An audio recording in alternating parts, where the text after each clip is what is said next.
नमस्कार दोस्तों, welcome back. आप देख रहे हैं कॉफ़ी विद सुमित जैन।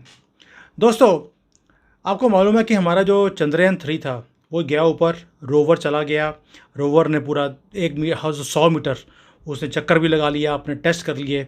अब आपको मालूम है कि वहाँ पर अब अंधेरा शुरू होने वाला है और जो हमारा रोवर है वो अब 15 दिन के लिए, 14 दिन के लिए सोने वाला है। दैट मीन्स हमने मेहनत करी, हम आराम से सोने वाले हैं और हमारे जो दुश्मन हैं देश के भी और देश के बाहर रहने वाले, इन सब की नींद उड़ने वाली है। मैं सारी खबरें आपके 12 खबरें हैं आपके साथ जो मैंने डिस्कस करनी है, तो मैं एक एक करके आपको डिस्कस करूंगा। सबसे पहला, जो ये गंदी फैमिली है, इसके और इनके चेलों के सबके पैसे ख़त्म होने वाले हैं जो स्विस बैंक्स में पड़े हैं। स्विट्ज़रलैंड के बैंकिंग की इतनी बुरी हालत है।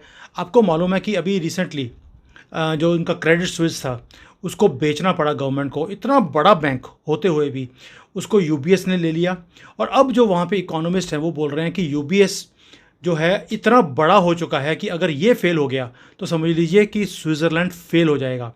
और स्विट्ज़रलैंड के फेल होने का कारण ये है कि इनके पास इनकी कंट्री है वो कुछ ज़्यादा प्रोड्यूस नहीं करती, वो सिर्फ जो फंडिंग आती है। तो ये चोर हैं, पॉलिटिशियंस, गंदी फैमिली जैसे। ये अपने सारे जो पैसे लूट के अपने देश के ये स्विट्ज़रलैंड के बैंकों में रखते हैं। अब वो पैसे आने बंद हो गए भी। सबसे ज़्यादा पैसे तो गंदी फैमिली से जाते थे। मोदी जी ने वो स्क्रू टाइट किए हुए हैं, ऊपर से नोटबंदी कर दी। उसके बाद सारे जो है इनको कांग्रेस मुक्त भारत हम करने भी लगे हैं, लोग भी और गवर्नमेंट भी। तो अब इनके पास वो इनकम्स नहीं है जो ये पार्क कर सकते हैं स्विस बैंक्स में। इन्होंने पैसे पार्क करने बंद कर दिए, उनके बैंकिंग की हालत ख़राब होगी और जो इनके पुराने पैसे थे वो भी उड़ने वाले हैं। क्योंकि जब यूबीएस जैसा बैंक, इतना बड़ा बैंक, 140% ऑफ स्विट्ज़रलैंड्स इकोनॉमी जो होती है, जीडीपी है, उतनी एसेट्स एक अकेले एक बैंक के पास आ गई हैं आज की डेट में।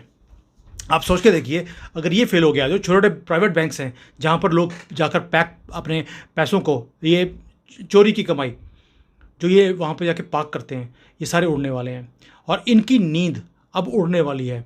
मुझे लगता है कुछ दिनों में आप सुनोगे कि ये यूके चला गया, उसके बाद ये अपने सिक्योरिटी गार्ड्स को लेके जाता नहीं है वहाँ पर कभी भी, क्योंकि ये बोलता है हमारे सीक्रेट्स बाहर आ जाएंगे। ये स्विट्ज़रलैंड जाएंगे, वहाँ से पैसों को ट्रांसफ़र करेंगे।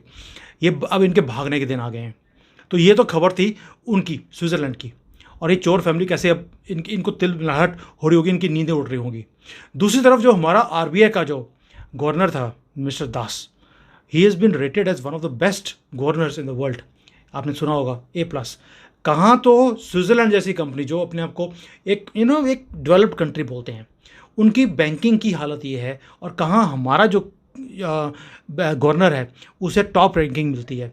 और जो ये पप्पू के राहुल गांधी के राहुल गांधी जो इसके जो दोस्त थे रघुरमन, और ये जो बोल रहे थे कि इंडिया की इकॉनमी बढ़ने वाली नहीं है, आरबीआई बेकार है, कोई पॉलिसी नहीं है, उन्हें बेस्ट गवर्नर का अवार्ड मिला है। और यही डिफरेंस है पप्पुओं में और एक्चुअल परफॉर्मर्स में। और मोदी जी ने, मुझे इतनी खुशी होती है जब मैं देखता हूँ कि मोदी जी ने कैसे हीरे चूज़ कर करके इकट्ठे किए हैं और उनसे काम करवा रहे हैं। अब देखिए, जब इकोनॉमी स्ट्रांग होती है, आपके फंडामेंटल स्ट्रांग होते हैं, तो जो फॉरेन की कंपनीज़ हैं वो भी कहती हैं कि भाई हमने भारत में आना है। अभी आपको मालूम है कि जैसे मोबाइल है, सभी बोलते हैं कि भाई पार्ट्स तो सारे वहीं से आ रहे हैं, चाइना से आते हैं। तो फ़र्क क्या पड़ गया अगर हमने असेंबली कर ली। मैंने आपको पहले भी बोला था, बिज़नेस हमेशा पीछे से शुरू होता है और ऊपर की तरफ जाता है। तो हमने पहले पैकेजिंग करी, मोबाइल फ़ोन्स वहाँ से मंगवाए, फिर हमने उसके थोड़े बहुत पार्ट्स बनाने शुरू कर दिए, असेंबली शुरू कर दी।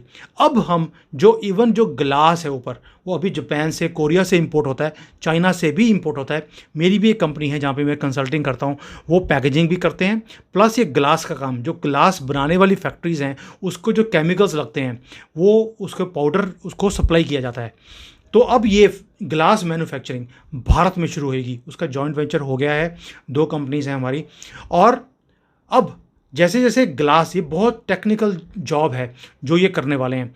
सेमीकंडक्टर हम ऑलरेडी फैक्ट्रीज लग रही हैं, सितंबर अक्टूबर से हमारे अपने छोटे छोटे सेमीकंडक्टर बनने भी शुरू हो जाएंगे। मैंने वीडियो भी बनाया था इसके ऊपर। भिवाड़ी में या भिवंडी में, राजस्थान में इसकी फैक्ट्री लगने वाली है।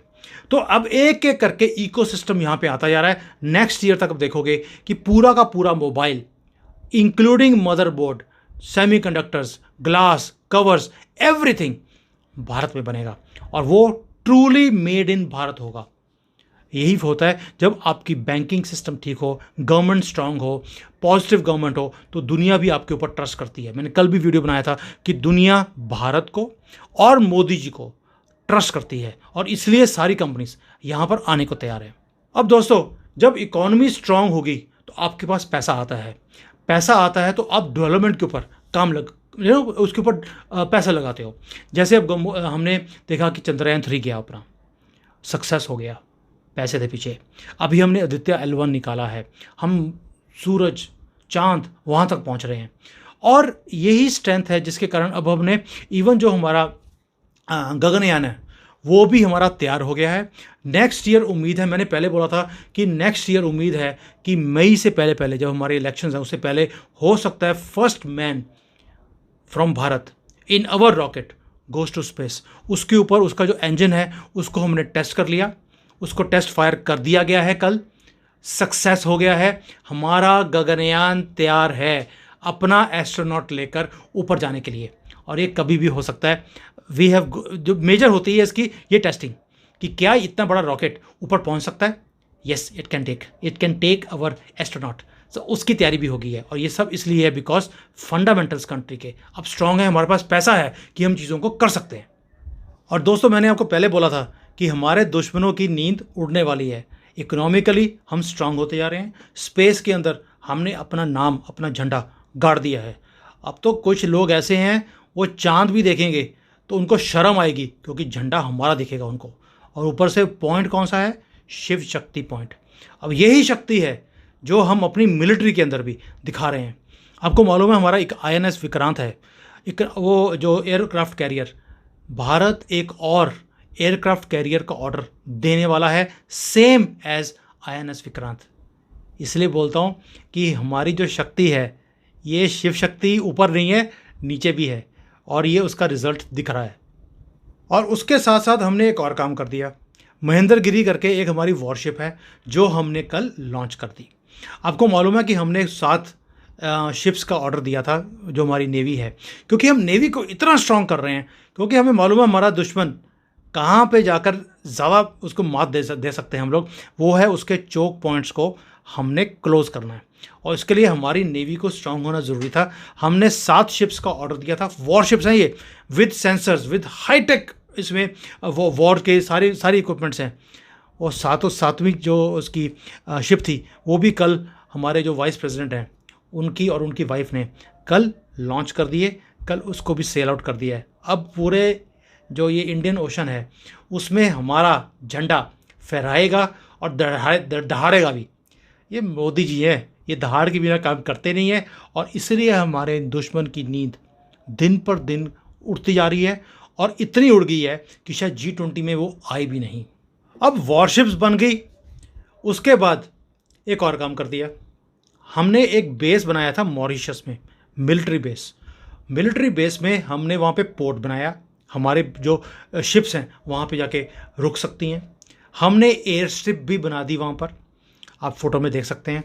और ये बेस हमारे लिए बहुत ज़्यादा काम का पोर्ट है जो हमने डेवलप किया है, ये भारत के कंट्रोल में है और यही चीज़ें हैं जो हमें हमारी जो स्ट्रेंथ है ये दिखाती हैं।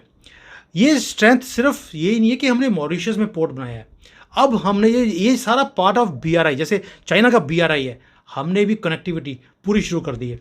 सारे पोर्ट्स हमने देख लिए कि ग्रीस हो गया, इजराइल हो गया, यहाँ पे ईरान हो गया, हम सब जगह अपने पोर्ट्स अपने कंट्रोल में लेते जा रहे हैं। अब हमने अपनी रेलवे, पहले हमने कहा कि हम भूटान में लेके जाएंगे, वहाँ पे हम लेके जा रहे हैं 1,25,000 या 20,000 करोड़ हम लोग खर्च करने वाले हैं उसके ऊपर, और वो रेलवे भूटान और म्यांमार तक जाएगी, बर्मा तक जाएगी। अब हमने एक और रेलवे लाइन है जो हमारा असम से शुरू होकर बांग्लादेश जाएगी और वो शुरू होने वाली है कब? जब G20 की मीटिंग होगी, उस मीटिंग के बीच में मोदी जी इस रेलवे को अनाउंस करने वाले हैं कि ये रेलवे शुरू हो गई है। What are we doing? दुनिया की टॉप 20 कंट्रीज बैठी होगी और मोदी जी वहाँ पर हरी झंडी दिखाएंगे रेलवे लाइन को चालू करने की।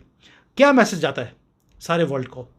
सारे वर्ल्ड को ये मैसेज आता है कि हमने अपना बेल्ट एंड रोड इनिशिएटिव शुरू ही नहीं किया, लॉन्च भी कर दिया और उसके ऊपर काम कंप्लीट हो चुका है। We are starting it. This is the message which Modi ji is going to do in G20। आप सोच के देखिए, पूरे वर्ल्ड के अंदर, पूरे वर्ल्ड की मीडिया यहाँ बैठी होगी, क्या मैसेज आएगा पूरी दुनिया में। और मोदी जी की जो ये टाइमिंग है हर चीज़ की, इसी चीज़ की मैं दाद देता हूँ इनको। और दोस्तों, एंड में दो खबरें जो रह गई हैं, वो है एक कि हमने 2 करोड़ से ज़्यादा वाटर कनेक्शंस में कि जो नल है, वो घर घर में नल पहुंचाने का जो जिम्मा मोदी जी ने लिया था कि 2024 के एंड से पहले पहले हर घर में साफ पानी मिलेगा, उसका काम इतनी ज़ोरों से चल रहा है कि इस साल अगले पहले 6 महीनों में ऑलरेडी हम 2 करोड़ से ज़्यादा नल लगा चुके हैं। और उसकी जो एवरेज है वो है एवरी सेकंड एक नल लग रहा है इस वक्त भारत में। ये है स्पीड जो मोदी जी ने दिखाई है हमें। और ये मैं हमेशा बोलता हूँ कि महादेव की शक्ति और साथ और आशीर्वाद के बिना ये इतने बड़े बड़े काम जो मोदी जी कर देते हैं 70 साल में हुए नहीं, लेकिन मोदी जी ऐसे चुटकी लगाते हैं, ये कैसे हो जाता है? क्योंकि महादेव की हमारे ऊपर कृपा है, महादेव का पूरा पूरा साथ है मोदी जी को। और इसीलिए मोदी जी भी महादेव की उतनी ही रिस्पेक्ट करते हैं। और G20 जब हो रहा है उसके अंदर 28 फुट के नटराज की मूर्ति स्वागत करेगी सारे G20 के डेलीगेट्स को। और वहाँ पर महादेव अपना नृत्य कर रहे होंगे और G20 वाले नस मस्तक होकर, क्या होता है नस मस्तक होता है, नस मस्तक होकर वहाँ प्रणाम करेंगे और अंदर जाएंगे उनका आशीर्वाद लेकर। तो दोस्तों, महादेव, मेरी यही है कि महादेव की कृपा हम सब के ऊपर बनी रहे, क्योंकि महादेव ही हैं जो हमें रास्ता भी दिखाते हैं, शिव शक्ति पॉइंट भी क्रिएट करते हैं। और हमारा सनातन धर्म है, इसका नाम दोबारा से दुनिया में आ रहा है। अब तो दूसरे कंट्रीज का प्रेसिडेंट और प्राइम मिनिस्टर भी हमारे कंट्री के आने लगे हैं। अभी आपने सुना होगा कि एक और हिंदू प्रधानमंत्री प्रेसिडेंट बन गया है एक और कंट्री का। मैं नाम नहीं लूँगा अभी, सिर्फ एंजॉय कीजिए, क्योंकि ये न्यूज़ कॉमन है, बट ये मूवमेंट है एंजॉय करने का। ये चीज़ों को शेयर कीजिए, लाइक कीजिए। आप शेयर नहीं करते, ये शेयर कीजिए, क्योंकि these are proud moments for every Bharatiya. जय हिंद, वंदे मातरम।